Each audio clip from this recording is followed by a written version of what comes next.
Mga papi, maglagay tayo ng tuyo. Tapos lagyan natin ng suka. Maglagay rin tayo ng paminta. Maglagay tayo ng konting Knorr seasoning. Mga papi, maglagay tayo ng konting asukal.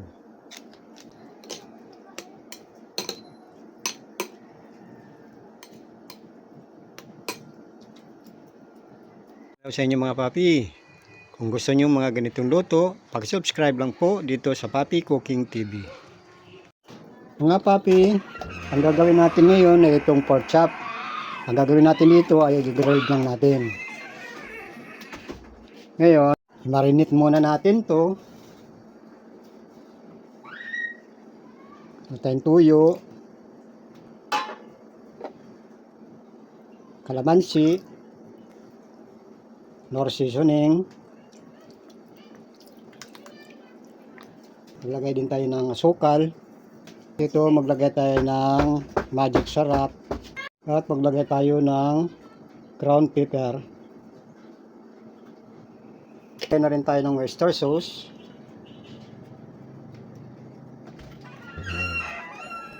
Ilagay lang natin itong bawang.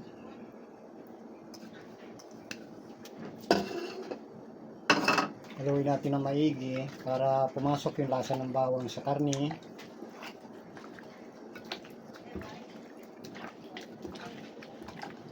Babad lang natin ito ng 30 minutes.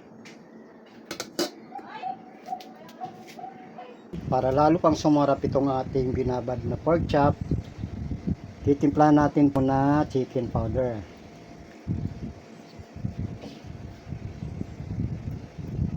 Haluin natin uli.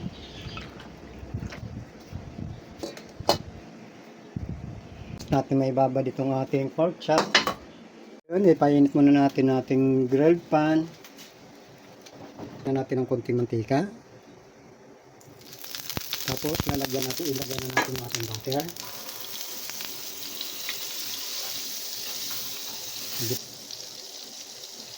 Lagay na natin yung ating mga pork chop.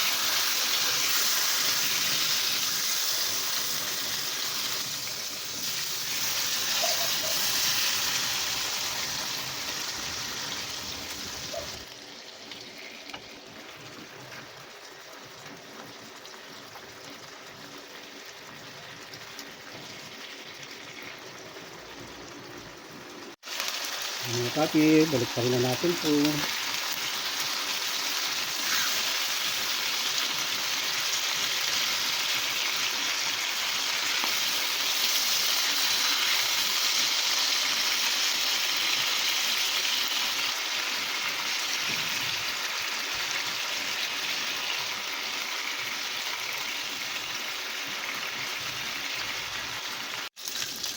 Okay mga papi, malapit na maluto itong ating grilled pork chop.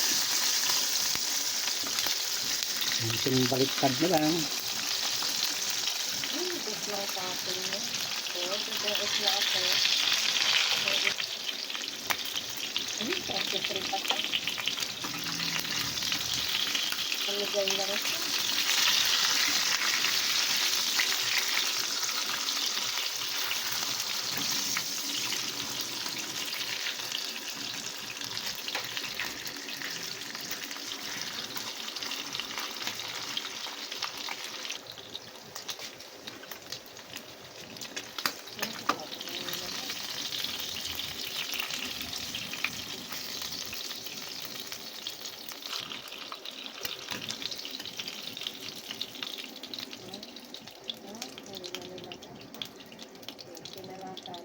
Okay mga papi, ito na yung ating grilled pork chop.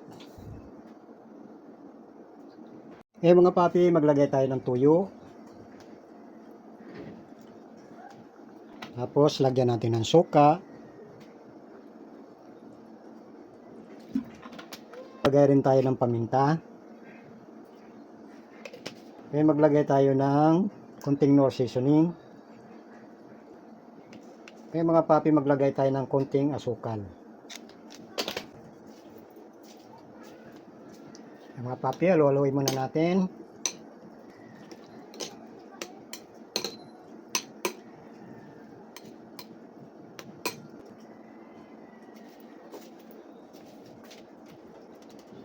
Okay mga papi, ito na yung ating grilled pork chop with sausawan.